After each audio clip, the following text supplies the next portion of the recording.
So hello, welcome to this podcast episode of Grace Expectations. Is that name growing on you yet, Joe? No, I just don't like it. I don't know. Why? What is it you don't like about the name? It's a pun. It's theological. I guess it just. I want something punchy. You're saying the name's not punchy? Grace Expectations. It's too soft as you say it. I think it's punchy.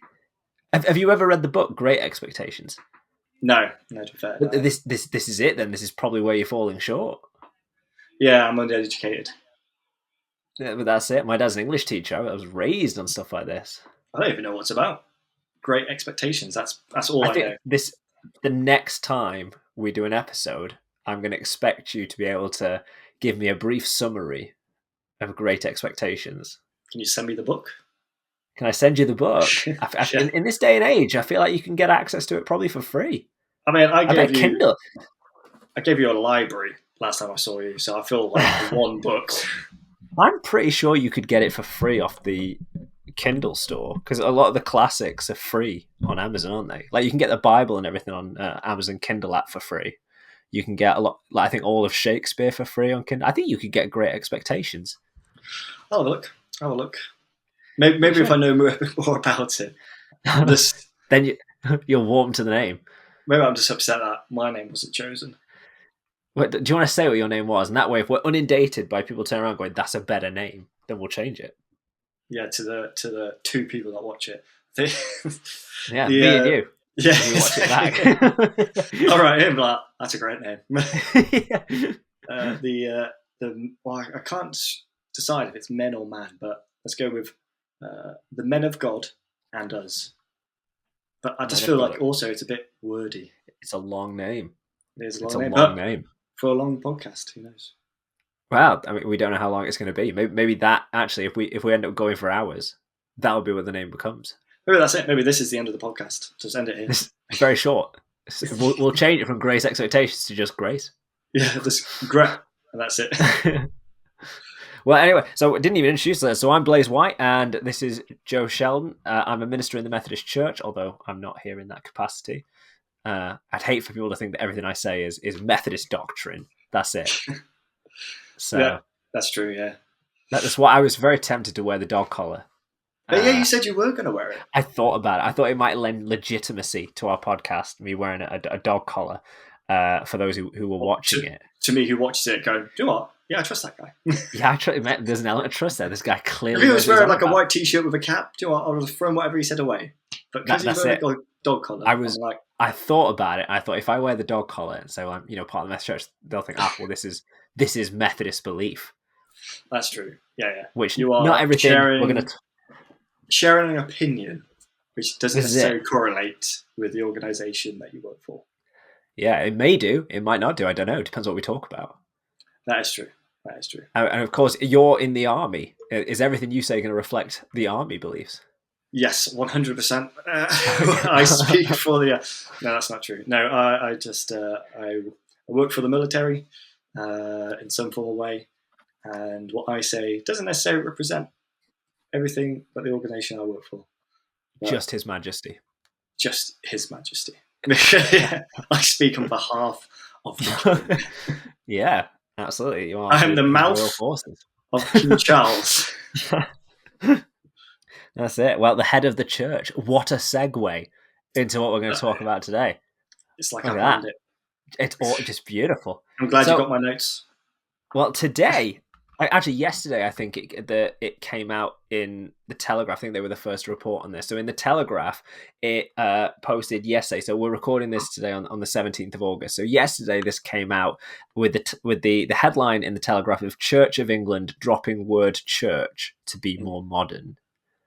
And now various outlets have now covered on that. Christian Post has covered on it. I think Premier's looking at it, and quite a few commentators now commenting on the fact that, in essence, there's this document that the Church of England released, which is called New Things, a theological investigation into the works of starting new churches across 11 dioceses in the Church of England.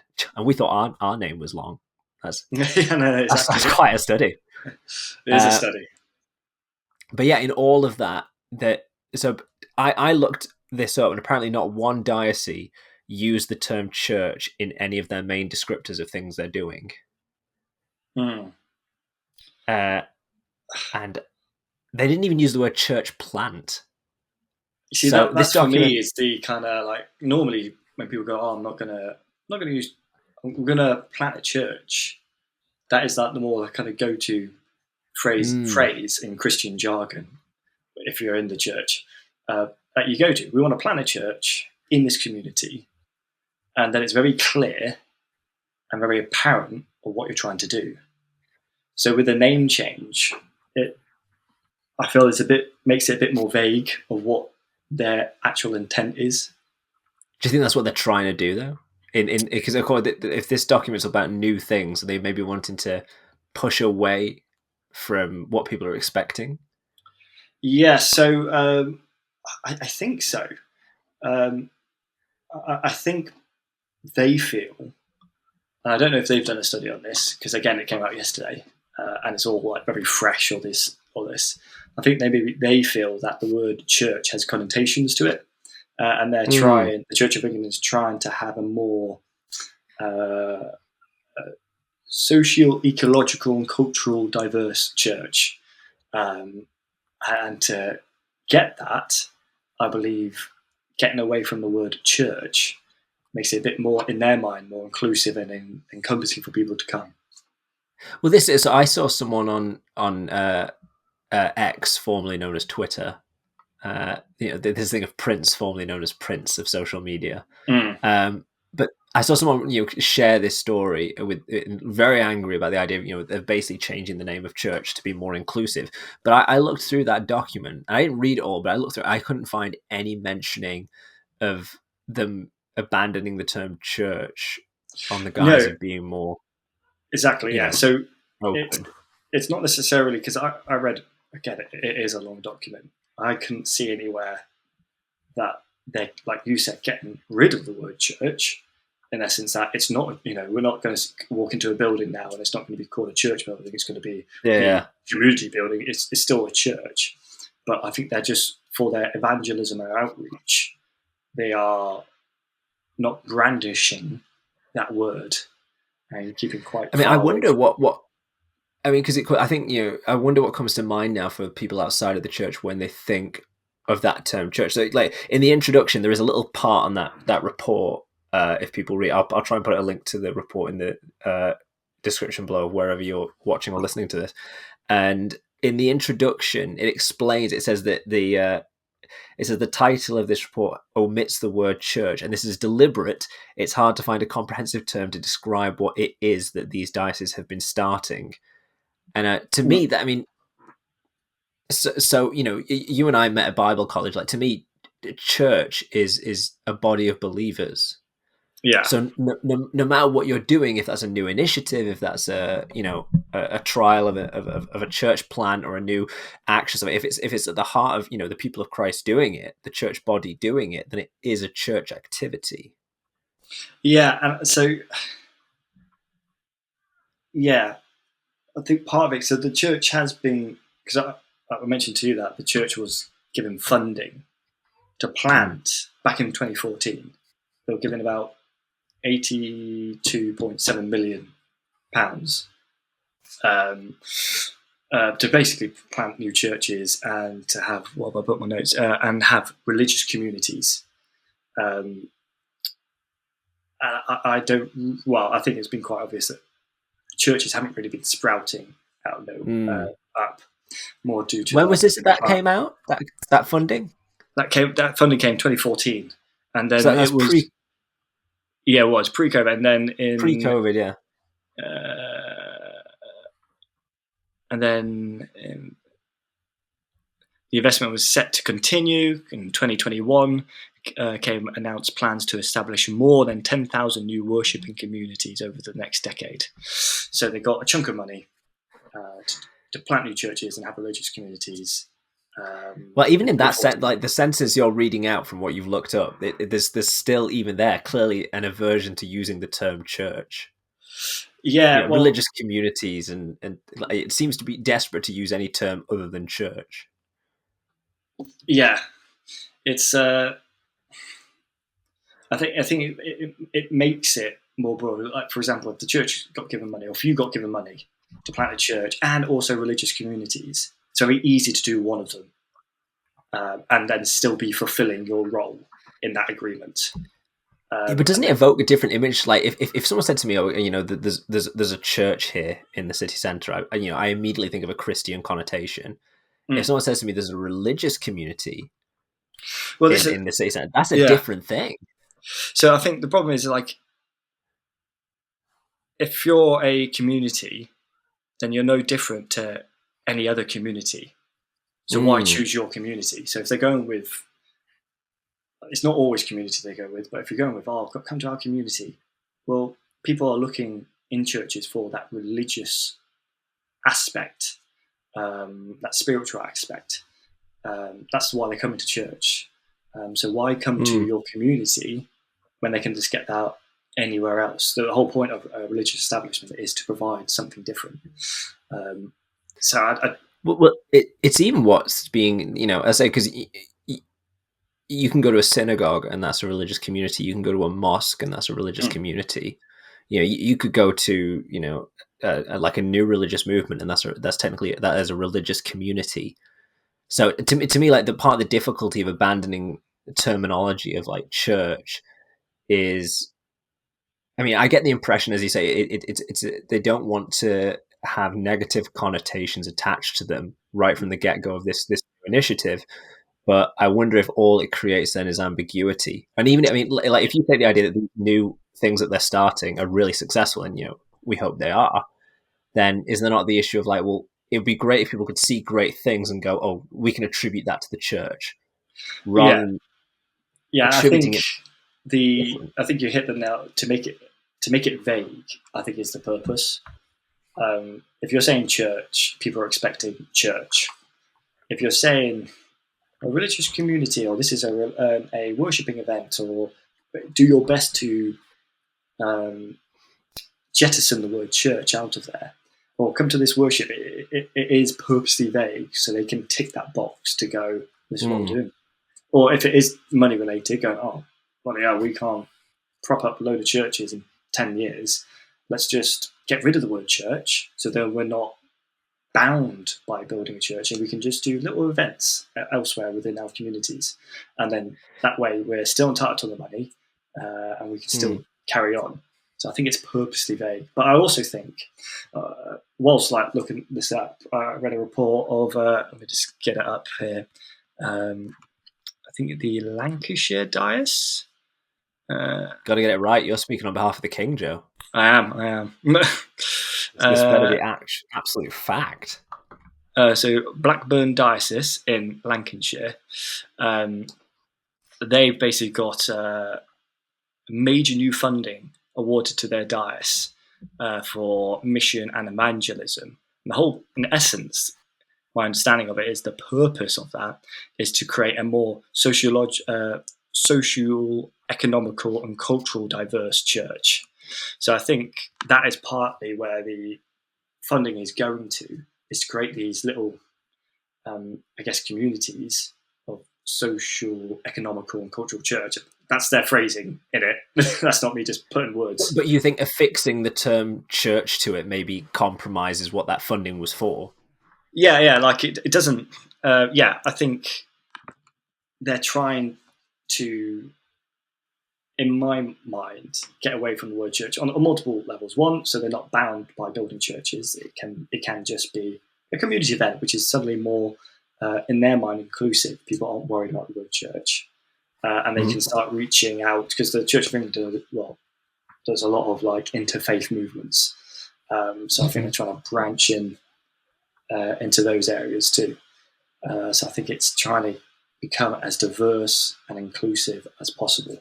That's what I think. Once again, I mean, it's really because like it's really interesting, and the way you say that is that they're not bound then to make a church, Mm. and to me that's a really because like once again you go back to maybe like the Book of Acts or something where you have the early church finding it. So you look at basically the New Testament in its entirety of Paul going out writing to these early churches. They're not buildings, they're not bricks and mortar. They're communities, and that's what's being referred to. In Ephesians, in Colossians, in Corinthians, things like that. Like you are the church. You're the Corinthians especially, like the body with many members. Um, like it's not a fixed place. And to me, this abandonment of the term church, I mean, yeah, there's maybe that they don't want to be tarred with like the negative connotations or the things that maybe negatively come to mind when you think of church, but it's a redefinition in my mind of what church is. Like on page 14 of this document, it says we explore whether the question, what is church, is worth asking. See, again, that's a complete, in my mind, abandonment of, well, church. That we always say church is not the building, it's the people. And what they seem to be saying, I guess the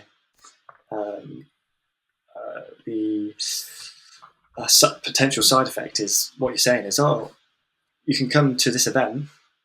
I know it's very like religious and Christian, but it's not church, it's not Christian. Don't worry about it. Anyone can come, which I guess is what they want.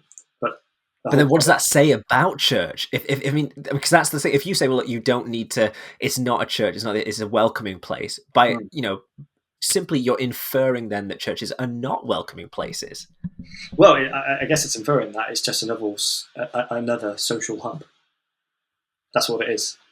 And that's what it has become. But this is where language becomes really important. I was talking to another minister maybe a month back, and he was fighting because in the Methodist Church we have to put in a plan for like the next term, so you can see which preachers are where and things like that. And one of his churches had said they want to rename one service a month as they want to call it Fun Church. And that's what they were going to call this one church service every month. It was going to be called Fun Church. They were going to advertise it a lot more. They were going to pump a lot more to it and try and invite people towards it. And he was trying to say to them in this church council meeting or whenever it was, he said, the issue is if you call that one Sunday Fun Church, then the inference from that is that every other Sunday is not fun. It's and that's quite a statement. Yeah. It is. It's the same with calling a service the all-age service. It's absolutely. All services, and I think every church is guilty of it because we just fall into that kind of word jargon. But all services should be all age. But that's not to like dumb down the service or make it too kiddie that adults are just sitting there going, "This is just a kids' service." The people that run the service need to be able to go. We've got kids, we've got adults, we've got elderly people. We need to make this church accessible and interactive for everyone.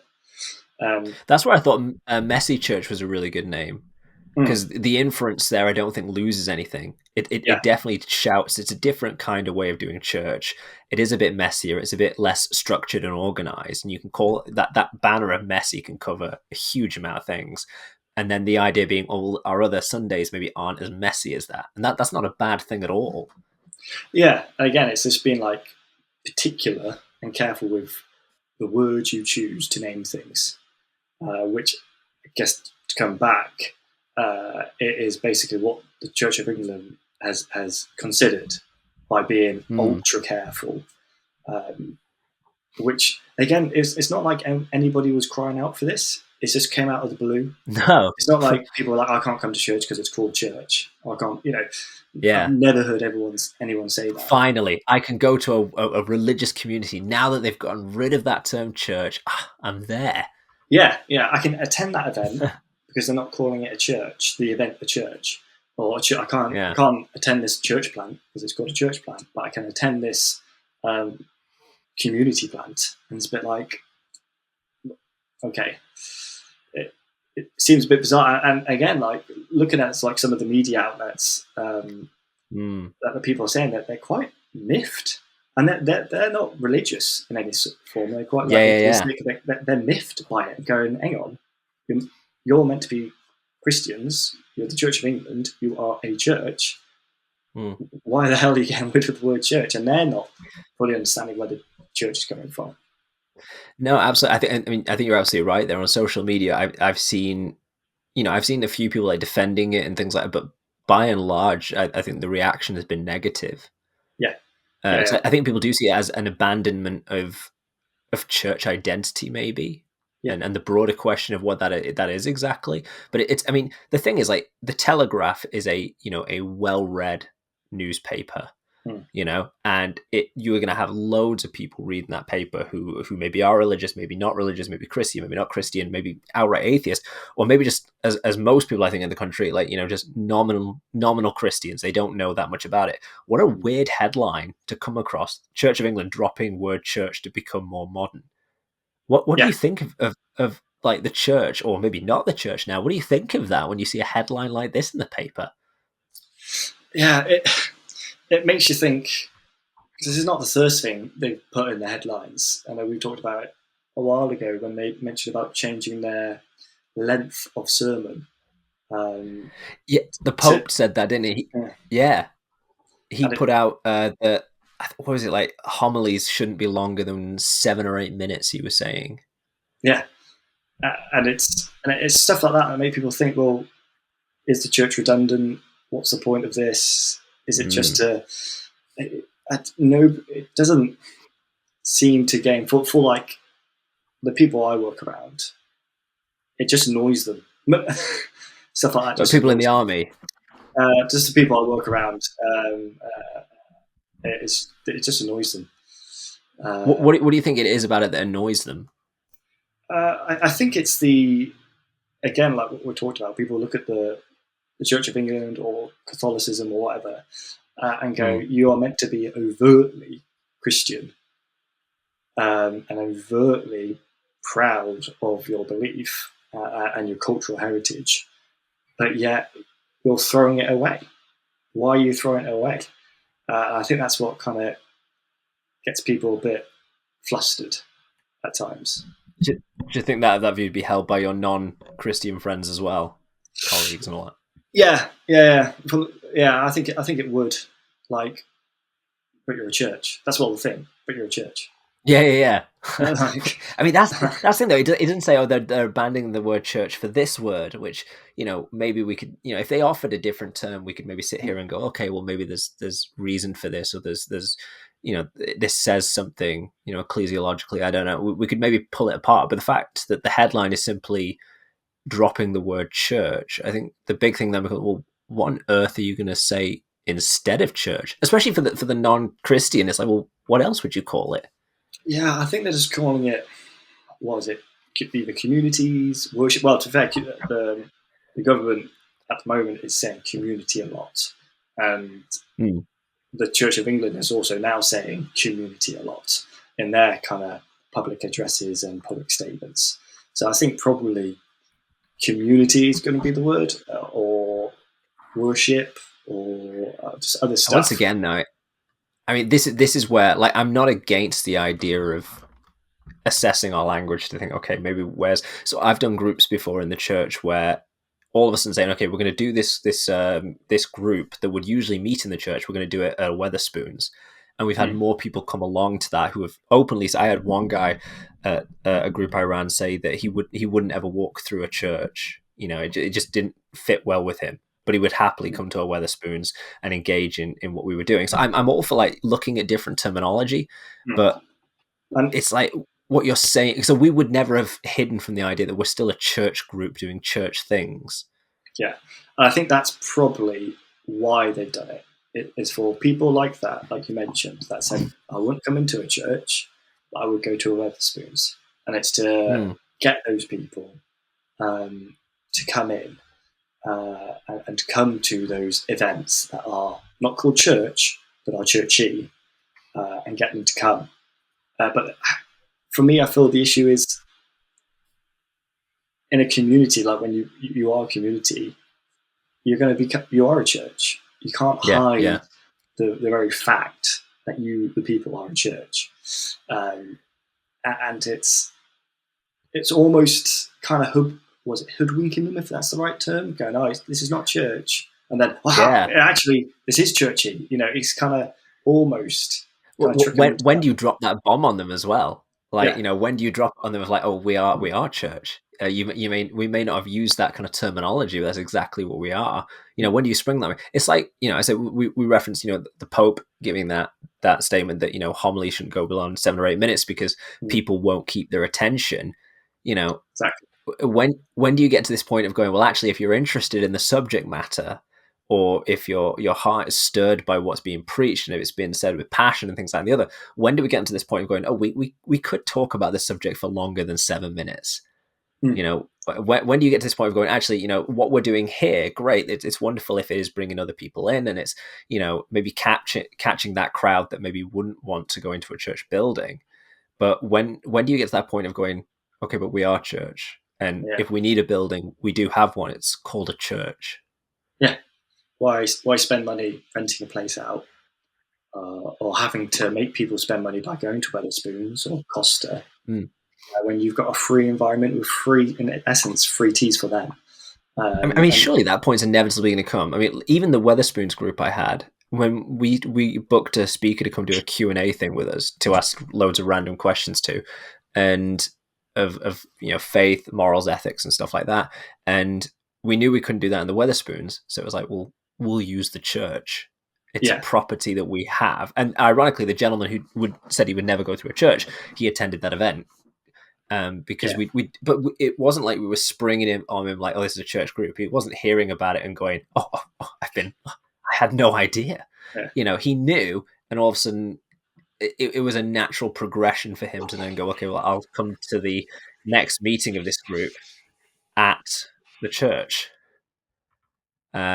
So I think it's that I'd like to see what comes out of this document. Like if what comes out of it is the diocese then going, we've had a lot of traction from this, we've had a lot of people respond to this, and we've found that there is a huge demographic of people who really were put off by maybe what's associated with the terminology, then maybe fair enough. But I think all that tells us then is church has a poor reputation that we need to be fixing, rather than abandoning it. Just say, if that is the case, if more people are coming along to this because it's not called church, then the answer isn't to abandon the term, at least not in the long term. The answer is to explore why maybe that's come about and what we do to fix that reputation. Well, I think part of it is reputation, but I also think it's also, thank you, my wife is giving me a drink. Thank you very much. I think it's also reputation, but I also think it's to increase numbers. I think it is to get more people in to the church, but not church event. In essence, more congregation means more money, means more stability. But I just don't think they're. That should definitely not be the motive, though. I don't know. Well, church is you hear reports from the church, the Anglican website, that they've had an increase of church attendance. Mm-hmm. Yeah. But all like the Telegraph and whatnot, so there's actually a decline though in Christianity. There may be an increase in attendance, but there is a decline. And attendance might be, but it's not just attendance you need regular attendance. But that's the thing, because it was the 2021 census that showed that we were now 46% of the country identifying as Christian, and that's not believe. I said I've got a cousin who ticks the box for Christian because he was baptized, despite the fact he doesn't believe in God. So he's part of that 46%, even though there's no belief there. But for the first time ever, it's less than half the country identifying as Christian. But you then look at the statistics for church attendance, and it's in the single figures, I think, unless I'm mistaken. It's a really low number, especially when held in contrast. Less than a million. Yeah. I think it's like in the 600,000s. That was a couple of years ago. So it's not a clearly that's probably the bigger arc to all this, is this notion that clearly the church has an identity crisis going on right now. Yeah, I do think it's to add numbers. But I just think they're focusing on the wrong group, would I say? Probably just the wrong way to do it. in that case, I mean, if we follow that line of thought, what could the church do to um, not reestablish, maybe to reform its reputation? Well, I'm glad you What asked, Blake. should the church be So, doing? I'm glad you asked, because there was I think a study done. See if we can find it on basically Checks notes. yeah, checks notes. The They did a study on basically how likely is it for families to attend church, and it was quite very interesting. It was so I'll read this for verbatim. Another survey found that if a child is the first person in a household to become a Christian, there is a 3.5% probability everyone else in the household will follow. If the mother is the first person to become a Christian, there is a 17% probability everyone else in the household will follow. However, when the father is the first, there is a 93% probability everyone else in the household will follow. So I think That's a huge jump. it's a massive jump, and I think really what they need to be targeting is men, because also men are rapidly declining in the Church of England. They are Well, they're dwindling away. the least. I think it's because I see this a lot.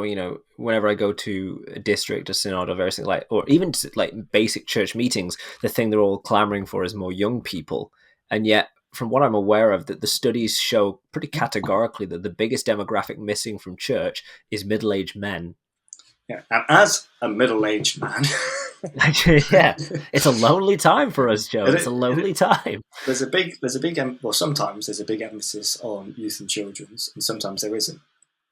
I Mm-hmm. think focusing on youth and children's work in the church is important, Definitely. because you need to help them when they're young, and that's not just force Christianity down their face, down their mouth. It's to help them when they're struggling. It's just to be there for them, because there is a lack of father figures and mother figures within current day and age.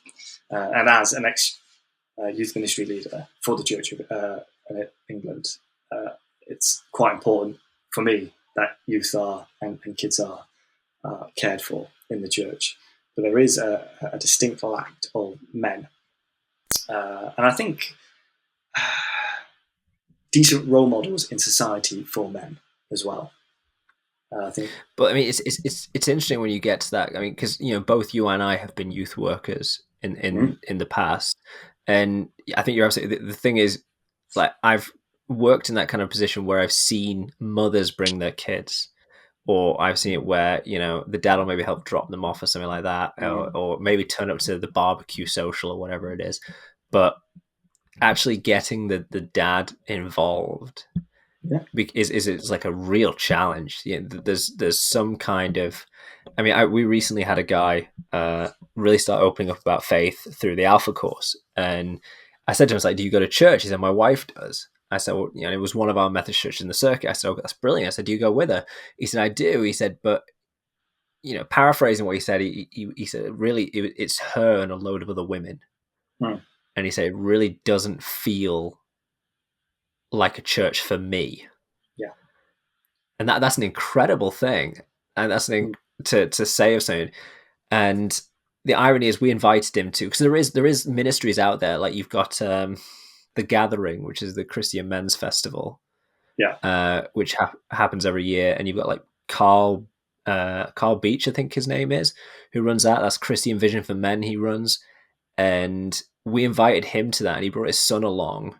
And like the statistics you were saying, this thing was spreading. You brought his son along, and it was a caricature of what you'd imagine men things were. I went to this festival with him, and like they had sports cars there. They had a Christian wrestler bring his wrestling ring.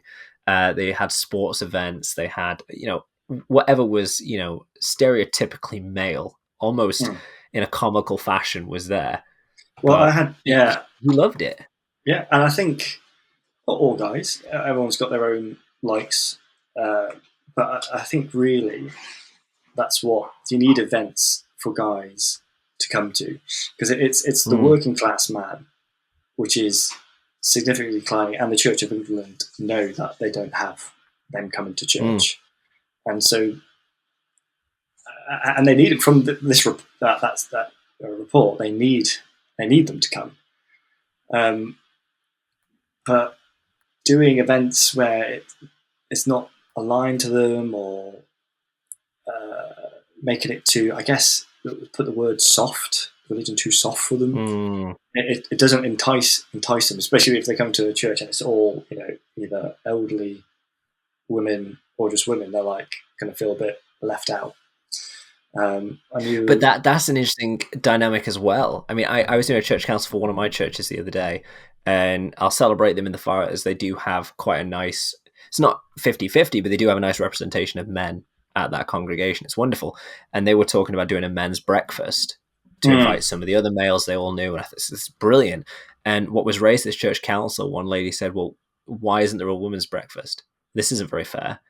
And it was this thing of like, I get what you're saying, and I maybe even see where the concern is, but it's like, actually, church to some degree clearly is more open to women in some form or fashion, or at least appeals to women seemingly more in today's day and age. I do agree with that statement. Why can't? Because one of my churches, they put on there was inflatables in there, like a little gladiator stage, and all the men had lots of fun. There was beer. It was great fun. And then they was like, don't worry, we've got a women's event coming up where we're going to sit down and make cupcakes. I'm thinking, fun for the women that were making cupcakes, but there was some women quite upset going, hang on, I want to go on the inflatables. I want to beat someone. I want the gladiators. With a rubber hammer. And I'm a bit like, I think the church gets the idea going, let's do a men and women's event, but then they get too stuck and going, well, it either has to be ultra masculine and the women have to be ultra feminine, or they abandon those and go, well, it's just completely fluid for everybody, which then you're going to get all the men who want to be masculine not come, and you get all the women who want to be feminine not come, and you just got this kind of mix in the middle, and you're missing the fringe. Well, not even the fringe, the majority really just don't come. I suppose there's a wider claim there. Where I went to train to become a Methodist minister was very, very one-way leaning theologically. But even they were very open about this idea of there is no such thing as a 100% inclusive place, because there is always going to be a preference is the wrong term. It's just reality. No matter, even as the church, we are exclusive insofar as to join the Christian faith or maybe to be baptized, there needs to be acknowledgement of Jesus as Lord and Savior. That's an exclusive identity as part of being the Christian faith. So you have something there. You have a set of standards to live by, which you seek to forgive people. You're monogamous. There is a buy-in, if you like, and that it makes us inherently exclusive to some degree. But that's every institution. You go to a women's only group, and that is exclusive insofar as it's just for women. You go to a men's club, that is exclusively for men. Well, I think nowhere is. Yeah, no, I agree. Nowhere is 100% inclusive, but we can. But what you find is that the places that seek to be 100% inclusive end up appealing to nobody. Yeah. For that very reason, though. Yeah, because you're not tailored to anyone. Yeah, I know. Can I say I knew a guy who did a video for men. He worked in a established church charity, and he made a video for men. But they got a new boss, and the guy looked at it, and his daughter loved it. It was like, it's a great video. He got new boss came in, looked at it and gone, no, it's too masculine, and got rid of it. And I think again, you got to reach the men. You're not reaching the men with the stuff you're putting out, and it can't be, like you said, 100% inclusive as much as we want to. Well, I think it's like, because I'm a Methodist minister, so we've got this background of someone like John Wesley, who was extremely inclusive, especially at the time he was at, where the Anglican Church at the time wasn't very open to the working class. It was a very, upper class kind of thing to be able to go to church, to be able to engage in all this.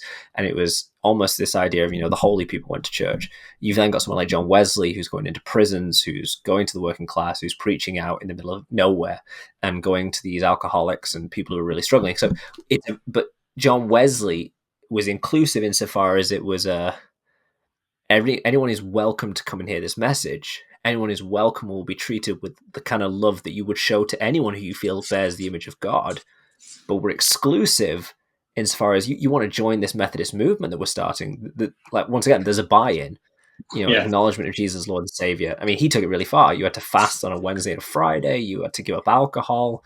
You had to devote yourself to study. But it was exclusively inclusive or inclusively exclusive. I don't know how you'd phrase it. Exclusively inclusive, I'd say. Exclusively inclusive. Yeah, because you're exclusive in the sense of these are the remits to join.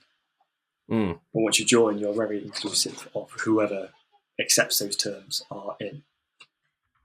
But talking about like being like 100% inclusive, like Methodism as it started off with John Wesley was quite, exclusive in the sense of certain actions. So exclusive. Yeah, nobody was allowed to attend. Yeah, nearly, pretty much. It was very much, when they went to the miners, when they went to the coast, and John Wesley saw that these miners were really struggling with alcohol, just full-on alcoholics. It was like, right, well, trying to recall that passage, but where Paul writes, if your brother struggles to eat meat in the temple or sees you eating meat in the temple, don't eat meat in the temple because they're struggling. Be conscious of their journey, be conscious of where they are and their, immaturity in faith. So therefore, these guys are struggling with alcohol. There's wine at communion. We're not going to drink any form of alcohol to just get rid of that. So that, you could say that there are, it's inclusive, but there's also exclusive acts within the church, as it should be, to protect those that struggle with certain things, like alcohol. It's a two-edged thing, like, because you're absolutely right. John Wesley, he wouldn't ordain anyone who wouldn't fast on a Wednesday and a Friday.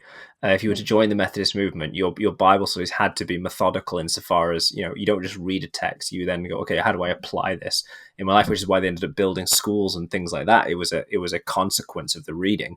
They were expected to, evangelize, to do mission work. They were expected to give up alcohol. They were expected to do a huge wealth. And, before it really became a church, they were expected to attend Anglican worship. Alongside these Methodist class meetings. So it was a hugely exclusive thing in that sense. Because if you didn't meet this criteria, you were out of it. Yeah. It was like, well, no, we're not having you in. But like the flip side of that, part of so the Methodist Church, for those who don't know, don't have alcohol at communion. They have technically they're meant to have de-alcoholized wine, which is wine that's had the alcohol removed from it. And that's so that people like alcoholics can take communion without fear of taking alcohol. But the other side of that is, even the Church of England, we talk about how you can't be inclusive to everyone. In an Anglican church, you're not being inclusive by having alcoholic wine. It's as in both are inclusive in their own way, but still exclusive in a certain way. Yeah, definitely. I know, we've got friends who are like completely teetotal. I know people that would struggle if they had tasted any form of alcohol. So, even within that, it's probably why they've gone to juice now in some churches. I grew up on juice. That's what I grew up on. It was nice juice, though. That's it. My favourite wine is Vimto. That's it. Yeah, Vimto. That was. I grew up in an AOG at an M3 church, and it was always Vimto. Vimto is the way, or Slur.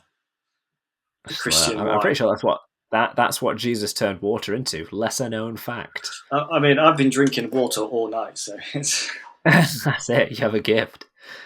But no, I mean, this is it. I mean, but that's part of the. I mean, like tying this back to that thing of changing the name church to try and make it appeal to more and things like what should be advertised about church in its most basic sense is that the text that the church is predicated on part of what, as Christians we think is remarkable is it does appeal to all people.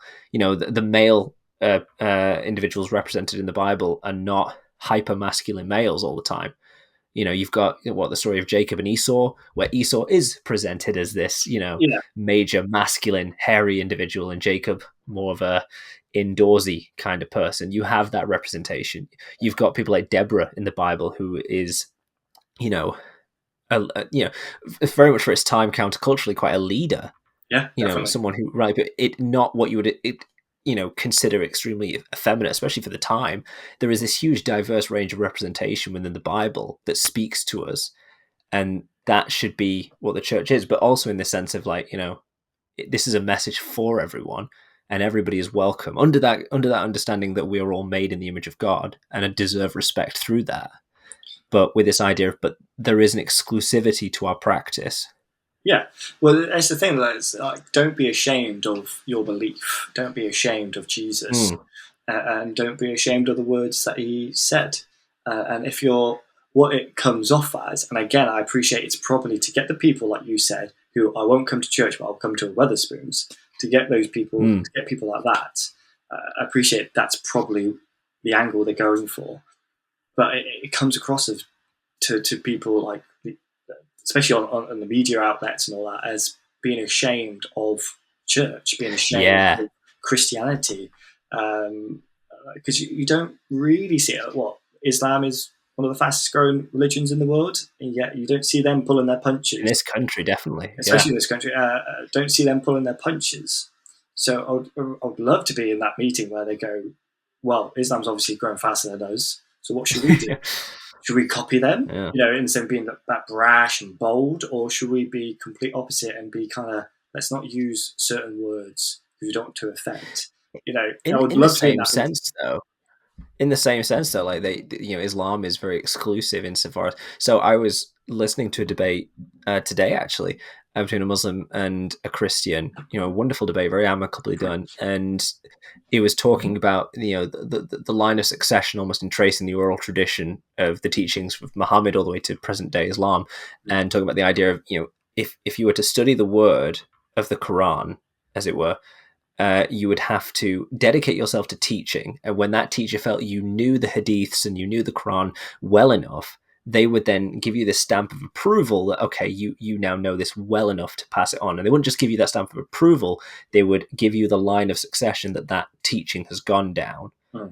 And then your job is to expand that on. So there's a huge thing of you're expected to do it. Look at the Jewish faith. You're expected in not all Jewish tradition, but in most Jewish tradition, you're expected to learn to read the original Hebrew. Yeah, that's you're hard. Expected to be able to. I've got a family friend who found that he has Jewish heritage, so he wanted to become a Jew, and they were suspicious from the get-go. It was hard for him to get it's it. Tough, yeah. Provided he got into quite a liberal Jewish synagogue, but it's tough. It's hard, but the people that you get, you will retain, because they are actually showing commitment to it. I was at a conference when I was a youth minister talking about on a controversial subject, but the premise that the person leading the seminar said that we should avoid certain passages, and I said, well, again, that's almost like hoodwinking them, going, come into church, and then now you're a Christian, bang, here's the passages, and it's kind of misleading to them. And we're in because they're going to come across them one day. Exactly, yeah, or already know them. But they will come across them one day, and then it'll be a shock to them, and they might feel hurt or betrayed. But also, we're close to having basically skin-deep theology or skin-deep beliefs, or building your faith on sand, that when the storm comes, you just get washed away. And I said the term skin-deep theology, skin-deep belief. And the rebuttal was, well, I believe skin is deep, and everyone was like, I was thinking, that's you still got a problem that's still in the skin, but it doesn't do anyone a service. It does them a disservice by shying away from just the reality of the matter. This is it, and there's something there about being authentic. And that's something that I think Islam does and Judaism does really well. It's this is just what it is. this is our belief. You either take it or leave it, and that's fine. And I think there's Yeah, within an reason. inclusivity there as well. You Yeah, can come see it, yeah, within reason with. but it is what it is. Yeah, I'd say within reason with Islam, because you got tacky. They can lie. Depends on what strand you go down for all this kind of stuff. That is true. 100%. It's not nearly as diverse as Christianity, with its many denominations and things like that. But I think there's something there about. I mean, I remember hearing the church in Cuba. Before you can become a member of the church, you have to undergo a huge number of classes and things like that before they will allow you to become a member. And only when you become a member, you get to join these inside church meetings. And I don't agree with that necessarily, but what you do find is the church in Cuba is growing because people start going, oh, there must be something to this. There must be something worth putting the effort in for this. Wasn't and I don't know if this is true or not, but I heard it, that the Orthodox Church is growing quickly. Yes. It is. The Anglican Church in England is declining. And it makes you wonder, well, why is that? Why? What is causing them to increase? They're still using the term church. They're still calling themselves a church. That's the big difference now. Maybe. But it's just one of those things, like you can't be, and wherever I've gone, I've never been ashamed or silent on the matter that I'm a Christian. I've always been very open and honest.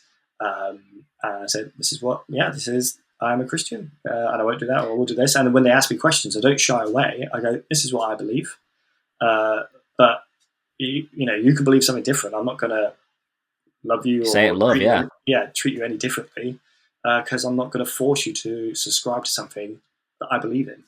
Ideally, I want you to believe in it. But, if you don't, you don't. I fit in quite well where I am because, like you said, the word authentic, because I am authentic. I believe I am who I am, and this is what I believe, and I don't shy away from it.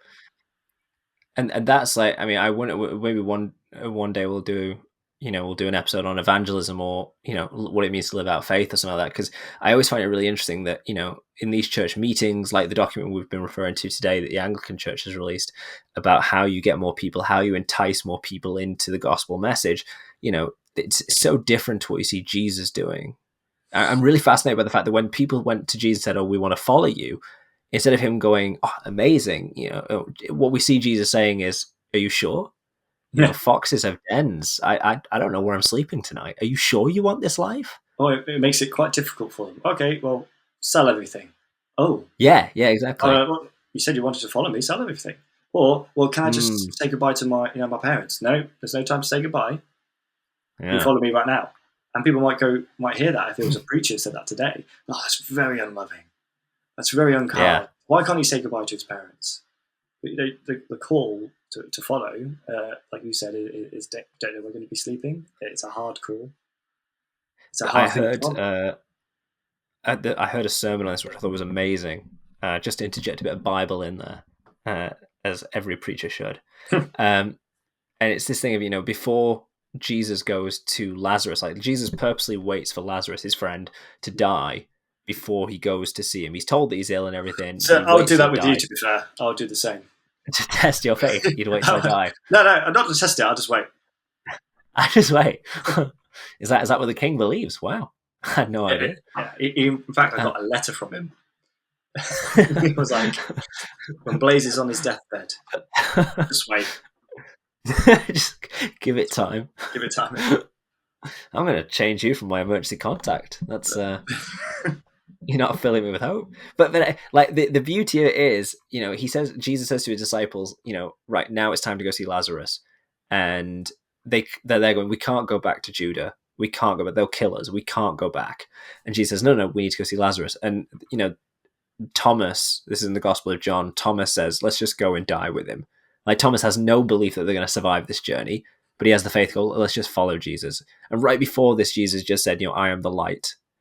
And the thing is, had they not gone with Jesus, had they been like, okay, we're content with the teachings we have, we're content with the fact we've been touched by God, and we'll just stay here, they'd have missed something. Because it's only when they go with Christ and see him raise Lazarus from the grave that you get this first inkling that death holds no power which is what Jesus is about to demonstrate on the cross. Lazarus is almost this pre-example of what Jesus is going to do. And there's this idea that had the disciples not followed Jesus, they would have lost that light. That light would have left them. Because what it means to follow Jesus is exactly that. You follow it. And that does mean, as foxes have dens, they have this stationary element to them. But the Son of Man, what Jesus refers to himself as, I'm moving. And to follow Christ, it has that buy-in of you'll need to follow where I lead. Yeah, I've often said to people, like, being a Christian isn't just it is in a sense. People say, "What does it mean to be a Christian?" Or how do I become a Christian? I say it's as simple as saying that that Jesus Christ, you are my Lord and Savior. You're my Lord and Savior. Basically, in essence, like the thief on the cross, he is an innocent man, and we deserve death. It's basically that's all you need to recognize. That's all he recognized on the cross, and Jesus said, "Today you'll be in paradise." So I say to people, because I think they tend to think it's a very long-winded and complicated matter.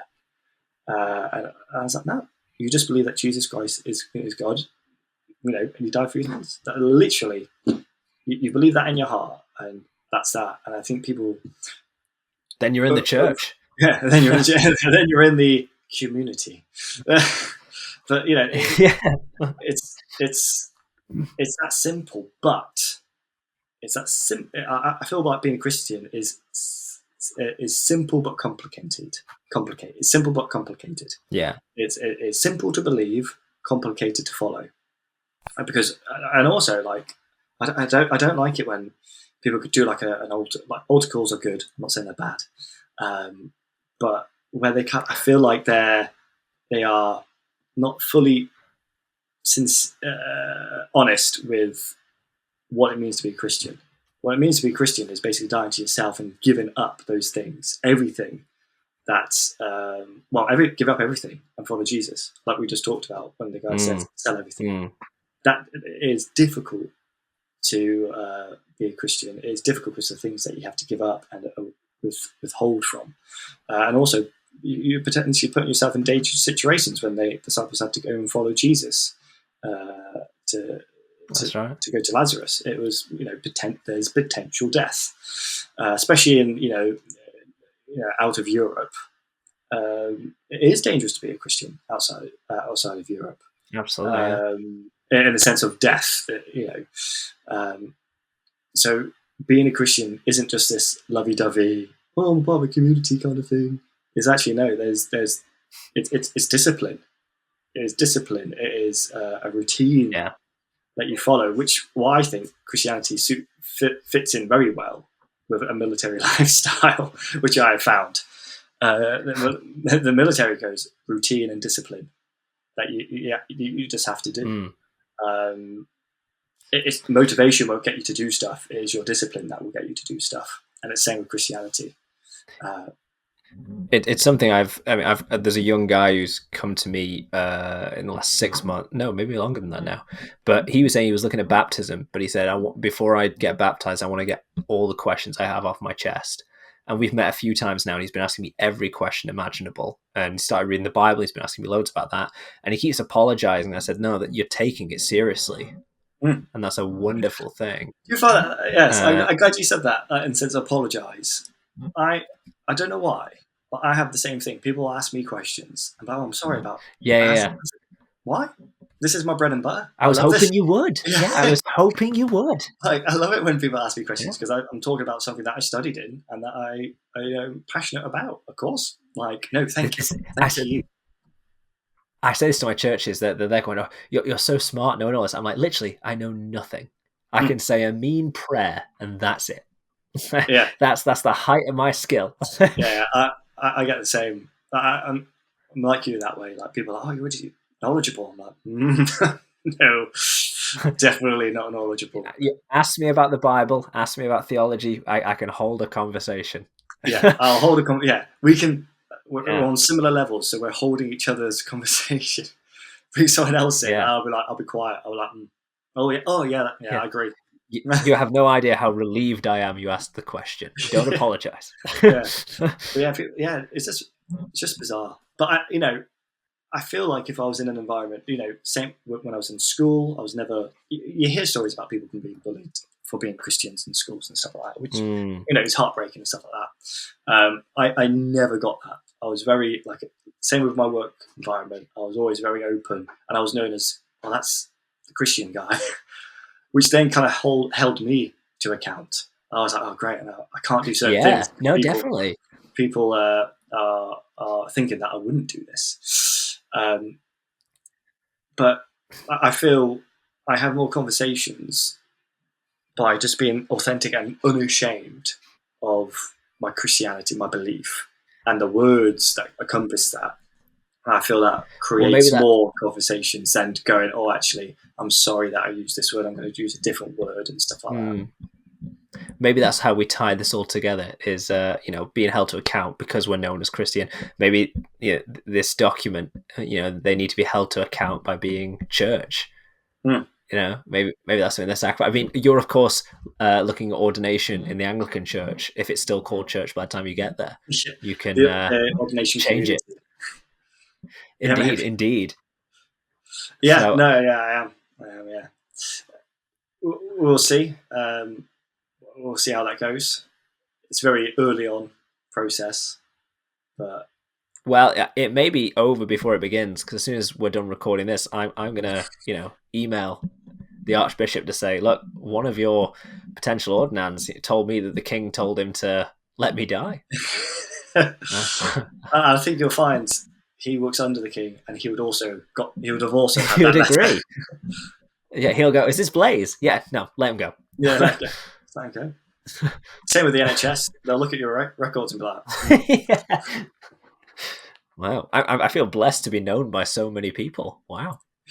I mean, I've clearly not made a good impression, but I'm still pretty impressed. It's because you're a Methodist, that's why.